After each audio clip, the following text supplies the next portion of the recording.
So we got that fixed. That goes back to one more than what we had it last year. So if anybody fusses about the quorum not being right. Before I forget this, at 8:45 is a rural caucus meeting in 605 LOB for any of y'all that they want to go to that. They want us to tell that. All right, now, we got two bills. One of them's going to take some discussion, and I promised Chairman Smith that she could go first so she doesn't have to sit through the discussion on a contract bill. So, I mean a bonding bill. So, Chairman Smith, you'll tell us what you want to do, please, ma'am.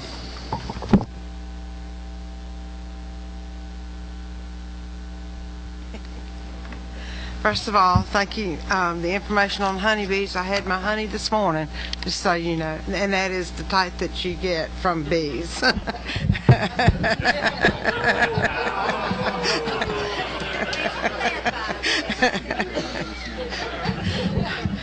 that I have your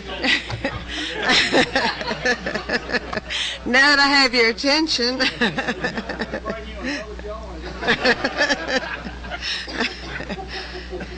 thank you, Mr. Chairman. I'm glad you're back.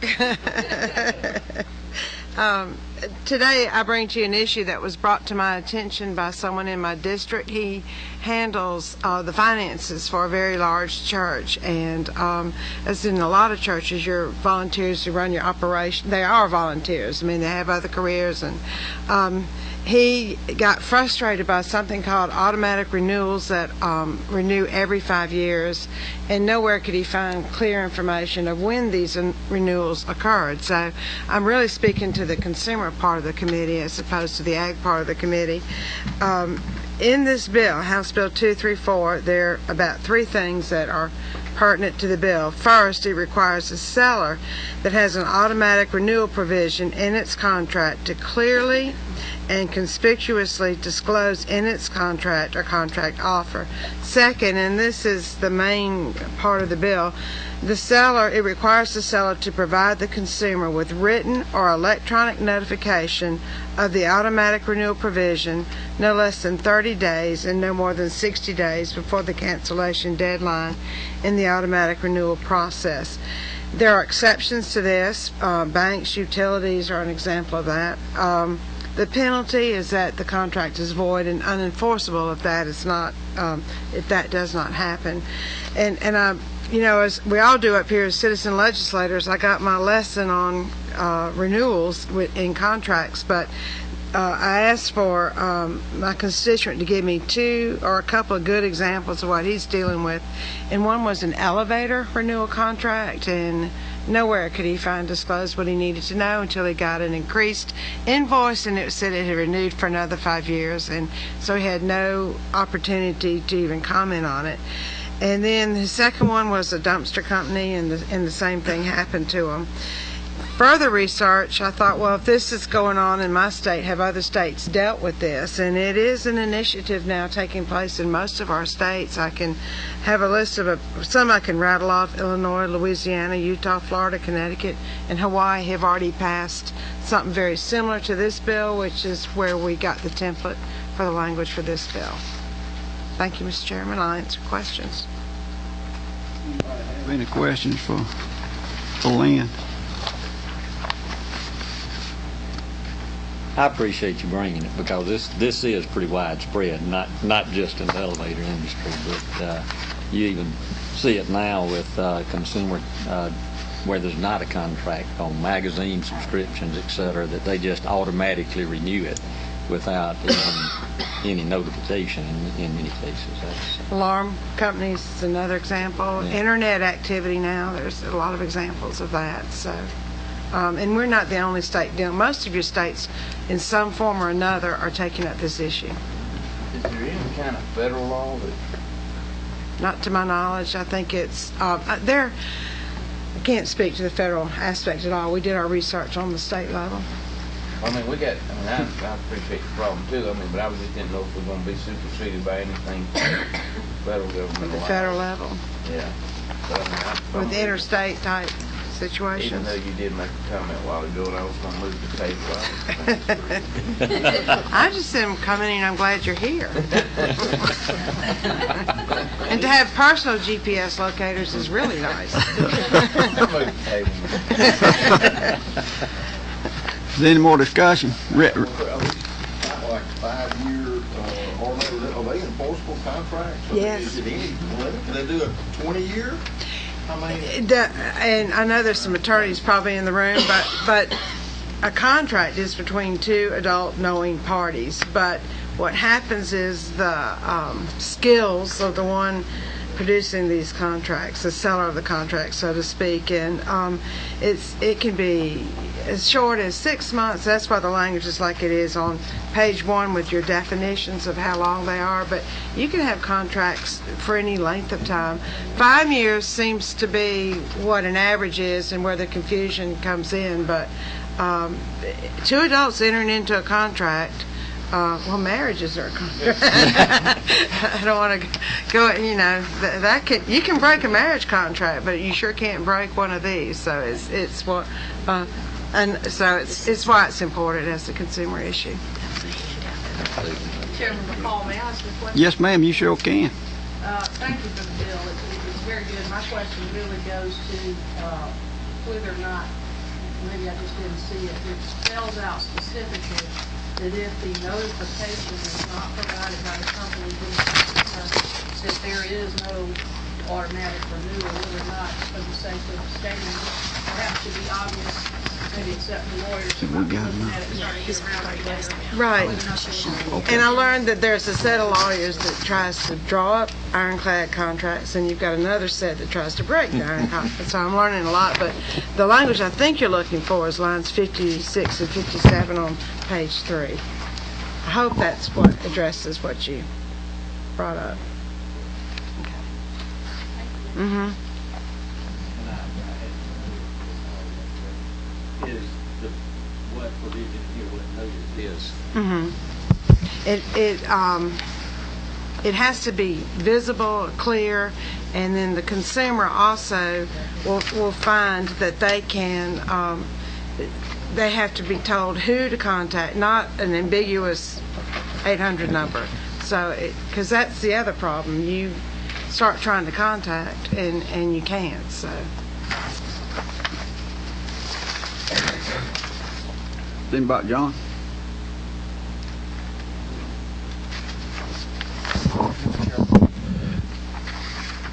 This may not be a good question, but I'm going to ask it anyway. I'm fine. What about if it's a contract that I want to automatically renew? Then in here it states that if there's no action on your part, it is a consent on your part that you. Do they have to send me if they don't send me notice conspicuously?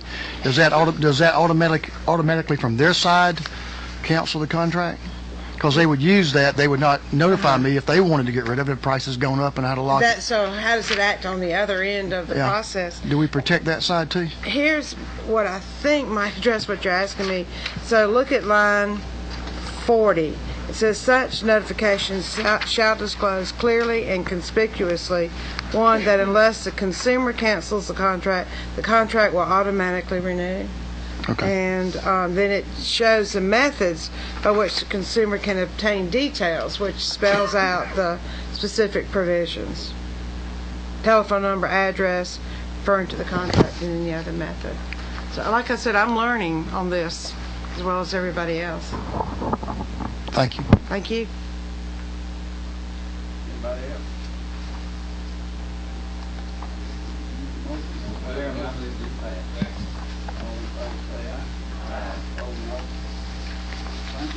Thank you, Mr. Chairman, members of the committee, and I'm glad your dad's doing better. Yeah. Thank you. All right, House Bill 234, 268. There's been a lot of discussion that cropped up in the last 2 days, and I think what we're going to do is kind of peer it on and get some of the language worked out and try to get everybody satisfied with the message we're going to try. So, brother, if you would present the bill, it's a good bill and it's trying to fix a problem. But when you start trying to fix problems over something versus agriculture, especially in the state of Georgia, where we grow everything from apples to zucchini, start thinking that one guy and that guy don't like it, but we are real close on getting it worked out. But I wanted to admit it here and get it out on the floor, and then there's going to be some comments on the floor. We're going to try to get it worked out in a week and come back next week. Mr. Chairman, thank you. And I won't say nobody here is any gladder to see you back than I am.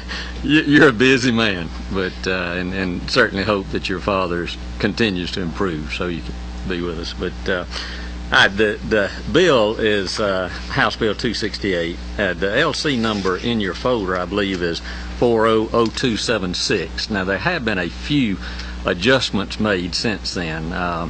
You know, this is a bill that the Ag Department they're trying to modernize our laws, really, to come up to what we are doing these days. I really hate to admit this, but I remember when my grandfather was still using his mules because he didn't trust those tractors, and I have walked behind the mule in his garden, and I think these laws were made about that same time, and we really need to update them. But to go basically into the bill, and then I think folks from Commissioner Black's department will kind of clarify some of the things that are being done here.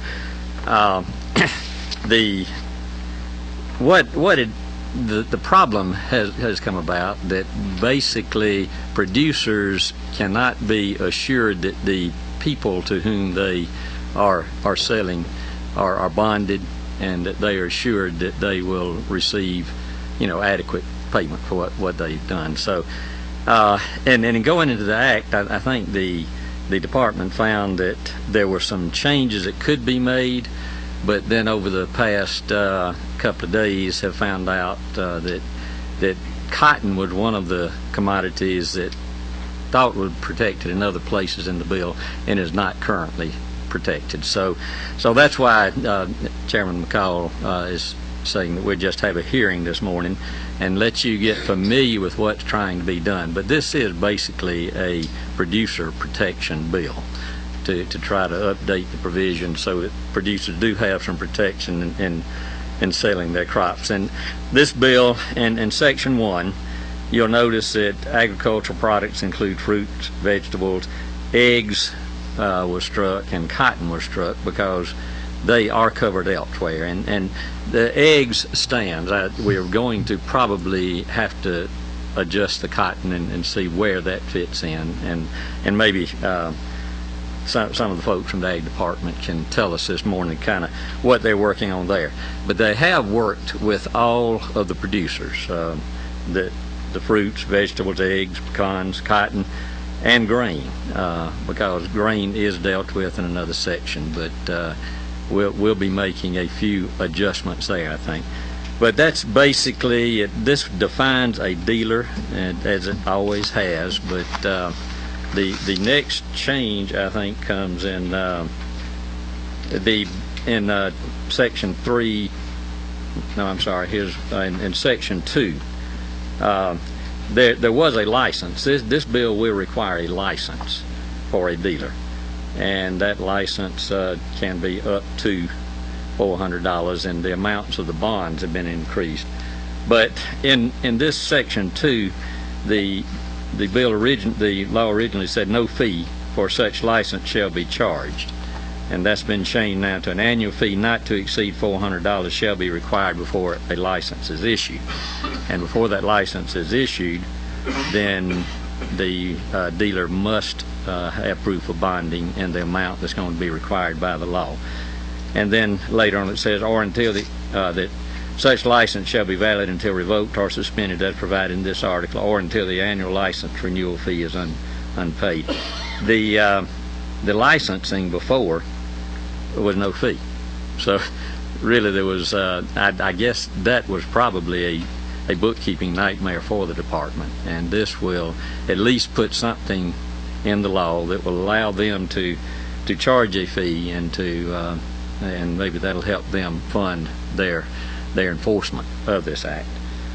In Section 3, the bond shall be the original language in the law now is in such amount as the commission may determine, not exceeding an amount. That will be changed to the bond shall be equal to the maximum amount of products purchased from or sold from Georgia producers or estimated to be purchased. And then there will be a minimum amount of bond of $10,000 and a maximum that varies with the product itself. And that's $230,000 in the case of pecans that will be up to $500,000. And that is because the price of the commodity on the market now. So those are basically, of course, there is some change to become politically correct, and that the law now says in Section 4, his or her agent. So that's basically where we are. As I said, the Ag Department has gone over this with all of the producers of these products, and I would like, Mr. Chairman, for them to come forward and kind of explain who they've worked with, how they've done this. And Representative Harden, one thing, this is, Jeremy has gone through this thing a half a dozen different times, and thank you for helping us get to this. And Tracy Atchison has put in your folder a summary in language other than lawyer language that we can all read a little better than what the bill actually says, and I appreciate it, Tracy.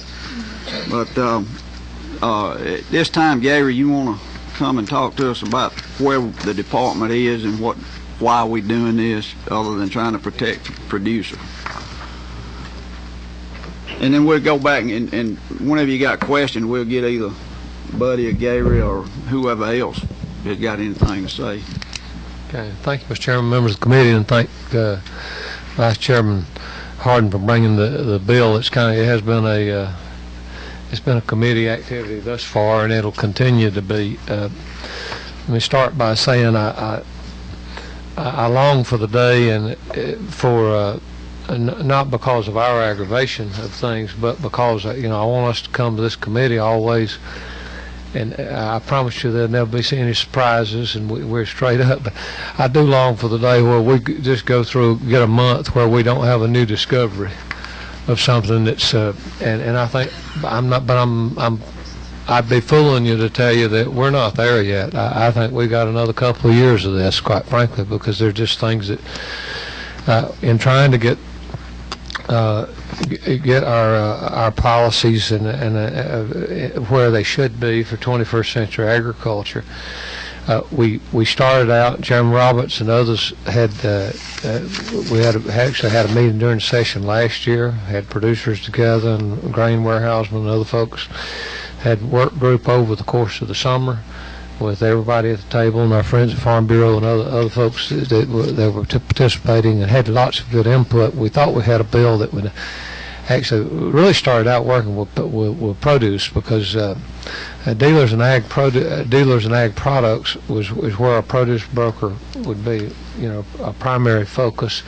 Florida has 3,300 people licensed to do business in that state, and we have 260. And there's a disparity there simply because of the ineffectiveness of our law.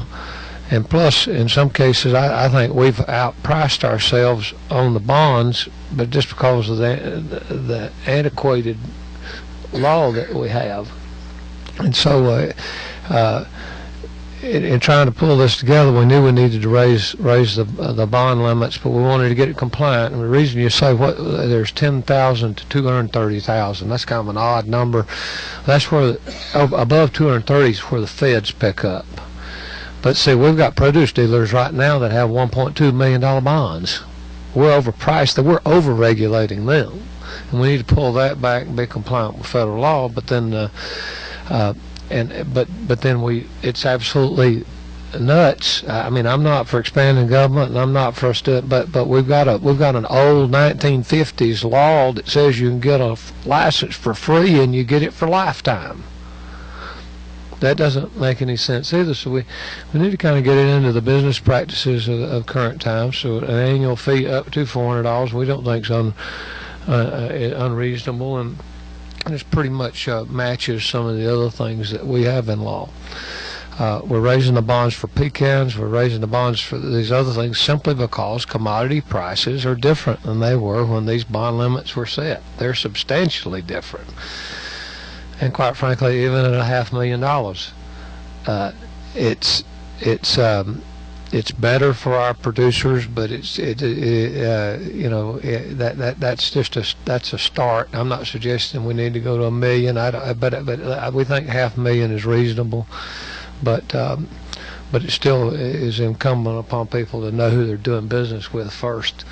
And we need to be in the business of having better published lists of licensed and bonded folks, and we're committed to do that. And of course, with our improvement in technology across the street, having that kind of information on the internet and things, and a searchable databases or something that will be good for producers moving forward. Unfortunately, and this is where I would ask you, and I appreciate the cotton industry being patient, and I know there's been a little frustration, particularly the last couple of days. Cotton was out, and then cotton's in, and then we're talking about, well, cotton ought to be out again. Cotton warehouses are covered in Title 10. This is Title 2. But Jack Spruill, our director of the market division's in the back, and he and I were shocked about 48 hours ago when our head of the bonding department, our bonding program, said whoops, because cotton warehouses are bonded in one other place, but we had this thing, cotton had been put in with the agriculture dealers law because we had 27 entities that buy their cotton buyers. And before you get down in the weeds on cotton so much, you've got the merchants and you got the genders and you got the warehousemen, but there are 27 entities in Georgia that have this free license. 11 of those are also warehousemen, so they're already paying one here, but they got a free one here, and you got two sets of bonds. And I'll just say, all I can do is admit to you that I don't think we had anybody in the building that knew there was such a it's just one of those discoveries. So that's why cotton needs to be back in. But I think, Mr. Chairman, we can work with industry is ready to work, and we're communicating with them straight up every day. We want to be. It's about being part of the solution. It's not about being against something. Because, quite frankly, we got a law that's so old and it hadn't been enforced properly in a generation. And if we let the law stand as it is right now, we really are going to be in a mess. So I think we've got a week to work it, and we'll get it satisfactory, I think, for everyone. And I think what we're going to wind up doing is probably wind up striking, Jeremy. I mean, because we probably still will strike cotton from this particular thing, but then do a separate article for cotton and treat it a little differently. That was an idea we came up with yesterday, and I believe we can find a solution. Last word to members who might be saying, and I've had some questions about this, why there's a new fee, it's new this, we get more government. It's not about the government's already there. We're already there. But here's it, and then I've had somebody ask us questions. Well, there's not anybody that bonds an automobile parts dealership. If they go under and somebody treats them badly, then there's not a mechanism to protect that business.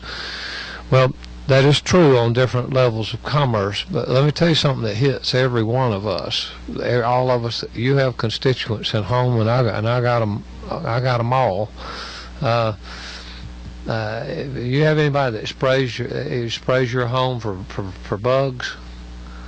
And you have constituents who's that, we require those licensed companies to have a minimum level of insurance to protect the consumer, in case you have somebody that is unscrupulous, and then a home still gets damaged by termites. that the consumer then has some protection for their home, and that's exactly what this is for our producers. And so I think that precedence, there's plenty of things to compare to there that can make a make a good case for updating this. So, Mr. Chairman, we're going to work. Our staff's ready, and I'm ready, and thank everybody for being. And Representative Hardin's been real patient with us, and I'm grateful. And but it's emphasized, if you have anybody have questions, we'll answer them. But emphasize that we're just about being a part of the solution. It's not just something we can't postpone. And we want to get to the bottom of it, and I'm confident we've got a lot of smart people. We can fix it next week and have something y'all be proud of. Let me, does anybody else want to say anything? Jeffrey, y'all got anything you want to say? Or? I would just say real quick, okay. I know the department's doing all the heavy lifting on this, but they're doing it for us, the producers, and we appreciate their work, and we want to work with them and continue. I know we're not quite ready yet, but this is a good bill and a good concept, so when we get there, we would appreciate y'all's support and appreciate the department's help. Thank you. Does anybody else? One thing Gary kept saying, it's not more government. His philosophy has been on all this since he's been there, and with inspectors and everything. It's their job to keep a guy in business, not put him out of business, and that's what this whole concept is headed towards. So, does anybody have any quick, Rick? So, Commissioner Black, is for you. So there's 300 license holders now. How many do you think will be when this is enacted that would be dealing in this? I'm sure to say that if agriculture, if they're thirsty, is it a slot? I don't see what they want to. That's cotton picker TVs are plain anyway. Well, I'll turn this off then. It's purely extrapolation. I would say if they're 3,300 in Florida, I'm not saying we'd have 3,300, but it would certainly be reasonable that we'd have 2,000. I don't know. I don't have any way to back it. Okay. But it's just looking at people buying produce and doing those kinds of things, and they didn't it opens up another front too, because the next step is just how we're going to enforce this. Over time, I have a person and a half.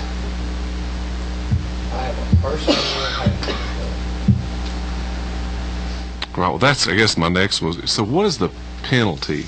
Is it in another section or for, let's say, because if you've been involved in agriculture with farmers, this is a big issue.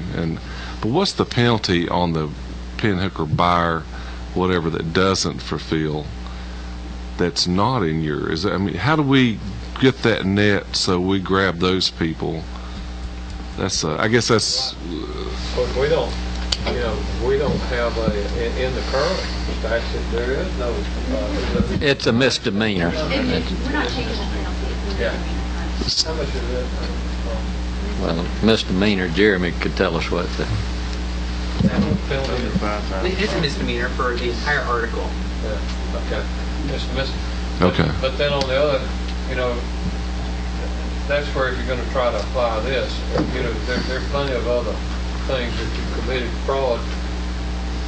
There's another statute that says if you've not paid somebody to purchase, that's old law too.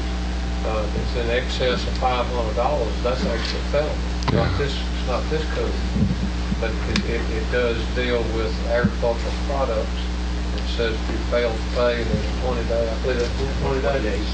20-day deal, then that becomes a felony if it's in excess of $500. So it's a matter of whether you can get somebody prosecuted. Yeah, we know how hard it is to do that part of it. Rick, you mentioned a pinhooker out here doing this. Most of the time they don't pay cash anyhow, and they get under this. If they pay for it, they don't come under this.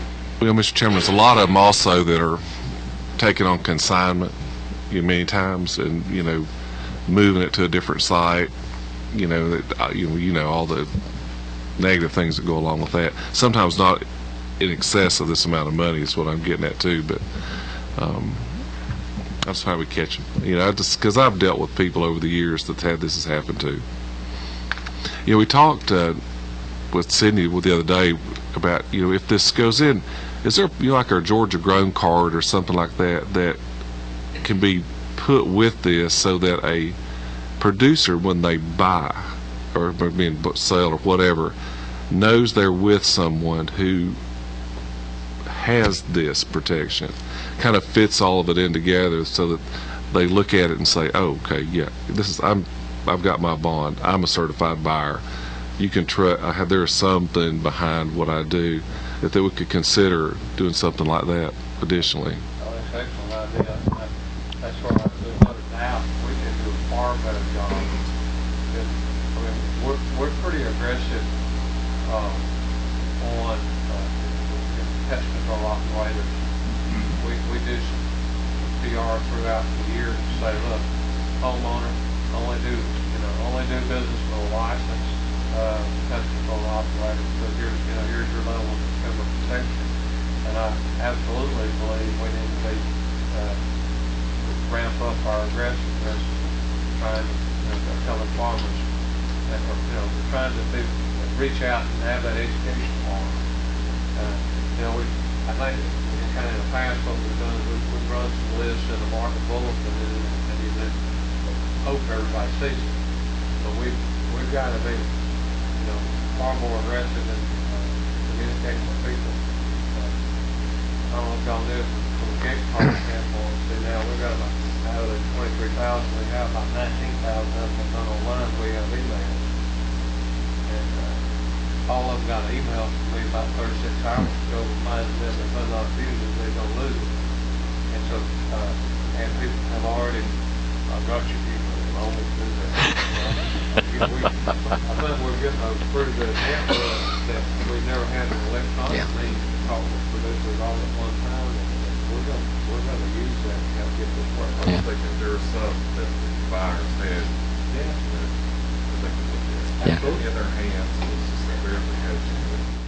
Representative Jaspers, if I might, to that point, and I know other industries have licenses, and I'm sure the Ag Department will make rules and regs that will cover this, but in my industry, in pharmacy, I have a pharmacy license. I have to have that in my place of business where I'm practicing, and I also have a wallet card that I must have available, and that's the type of thing I think you're talking about. Once between now and next week, you want to put a line in there that says the department shall provide a wallet. I think that's great. All right. Or again, if you'd rather do it by rule and reg, but we'll discuss that, and I think that the chairman's going to appoint a subcommittee to look at this. And you get more people within that, underneath that license. In other words, underneath that business, you're going to require every one of them to have a card to be able to look at the license. Yeah, and Chairman Roberts, that may be a good reason for it to be by rule and reg and not by law, so that it can be made to fit the situation. But I would like to add that I've had both producers and dealers involved in this that are my constituents, and they've all been very happy with the work that's been done by the Ag Department on this bill, and I hope we can make it come to fruition in the right form. I'm all for modernizing what they code. One couple lines here kind of concern if the license is revoked or canceled, then you really put the man out of business or the person out of business for 4 years. Is that intentional revocation by your department for other reasons, or is it the other person just happens to line 73 forward? If he just happens not to renew his bond, all of a sudden you find him without current bond, and you're going to put him out of business for 4 years? Well, I think that's some of the extra teeth in it to try to speak to it. Now, that's why there's a process. If y'all want to, you want to get something that or an appeals process, or you want to change it from. If I'm reading right, I think that's a little tough. I think we need some of these folks are just think some of the stay in business. I don't want to make this thing entry or into the business too difficult. I think maybe you're saying with too much cost of licensing fees plus the cost of the bond, you can add up for some smaller type people. Okay. Fine for somebody really big, but somebody, and I don't know what size license people you have now or what you're looking at with this 2,000 people. I think you need to be conscious of smaller type seasonal people trying to do this kind of work. Yeah, I mean, y'all sold a ton of those. I mean, that are, as opposed to being the, the great big guys going to major chain stores or somebody like that. So that well, absolutely, we'll be delighted to get something everybody can be happy with. Yeah. Yes, sir.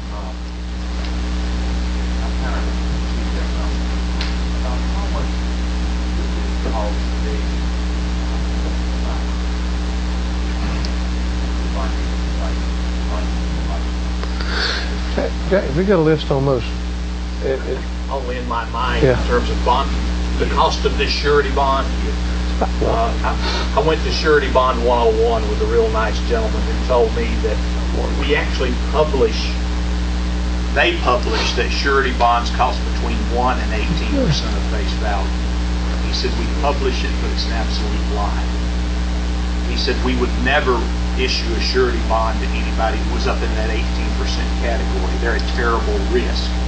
He said the reality is the highest we will ever write for a real security risk person with some bad track record would be up to 8% of the face value area.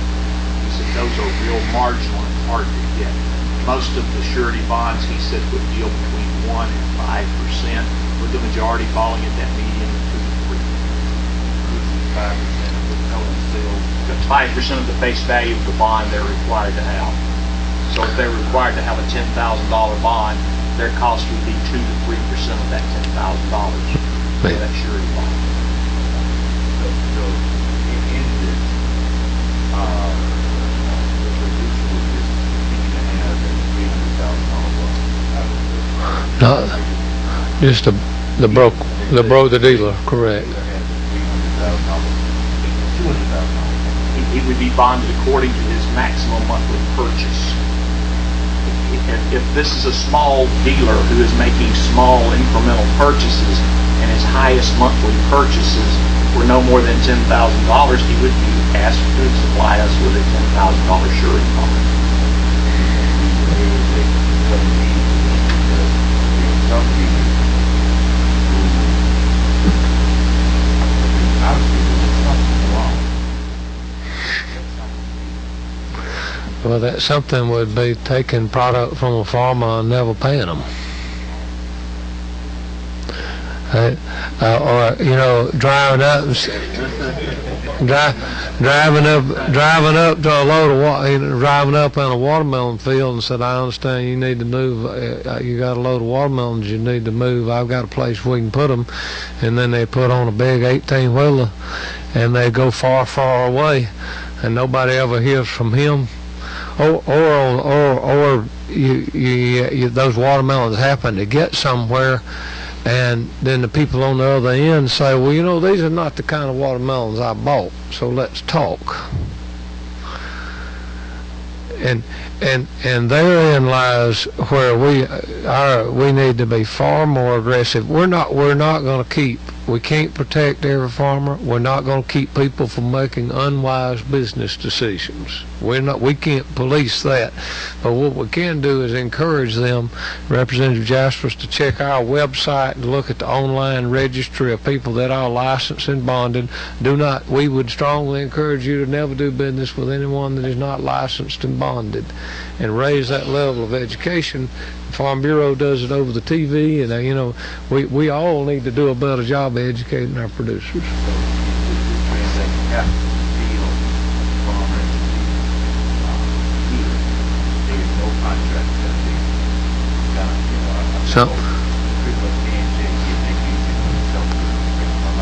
or yes sir, or on the back of a napkin, or there's a lot of, there have certainly been cases like that.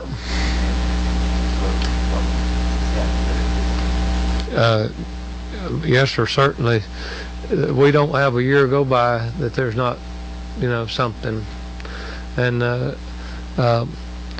and then this is not, this bill will not cure the problem that I know, but there are members around this table that are aware of some problems with peanuts this year, where there even was a written contract.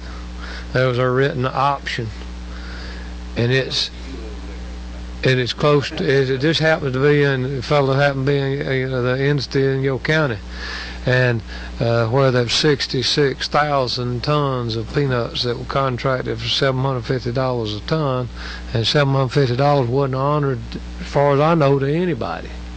And there have been individual negotiated settlements between 106 farmers, those who have gotten a settlement, and there are some who still have not. And see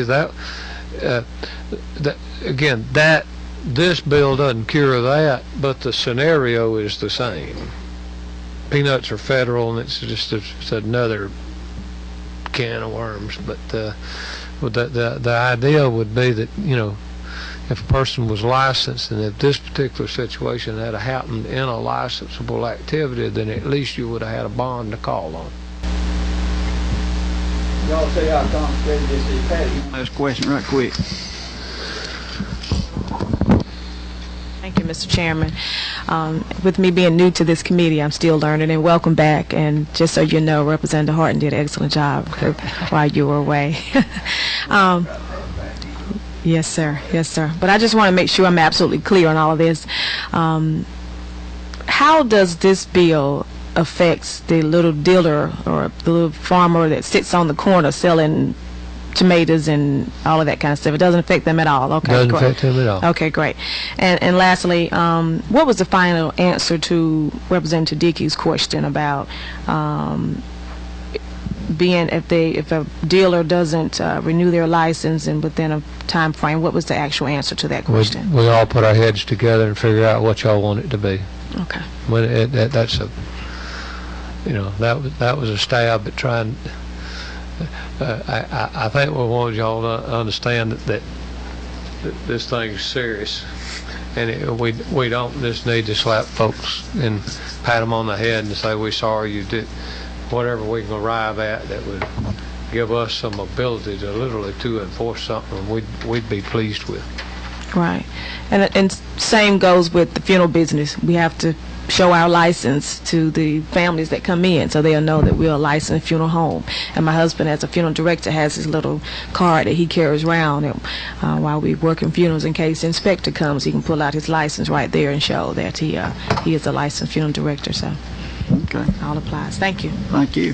Thank you, Mr. Chairman. Look, what I want to do is, if it's okay with the committee, is to appoint a little subcommittee, a special subcommittee to deal with this.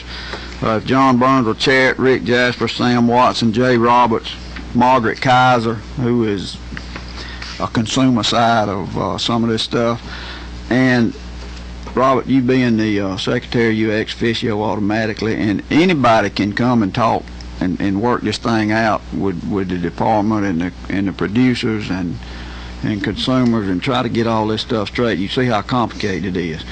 And I promise you can meet in John Burns' office or mine or whatever when there ain't a TV camera around or a microphone and get this thing fixed easier than you can sitting in a big room like this. So we're going to get it worked out and try to do it by next Wednesday, right? A couple more things. Chris, thank y'all for feeding us this morning over in Gary. Thank you for letting them feed us over there. Also, you're going to find on your desk either today or tomorrow, and I want Sam Zamarripa, who used to be a senator and had sense enough to go and do something different, to come and give us a presentation on something he calls the essential economy. I've seen the early stages of it. I hadn't seen the part that you're going to get put on your desk, but he's also got a presentation one of these days in the next soon, when we can get it worked out with your schedule. I want you to come talk to us about it. And Gary, it's my understanding, is the ag department family growing over there, Sidney? You? Oh, God. You want me to tell them, or you want to? I ask you ahead of time. Congratulations from us, though. Is it triplets? Does anybody have anything else? Thank you again for breakfast, Chris, and we'll see y'all next Wednesday. I appreciate it.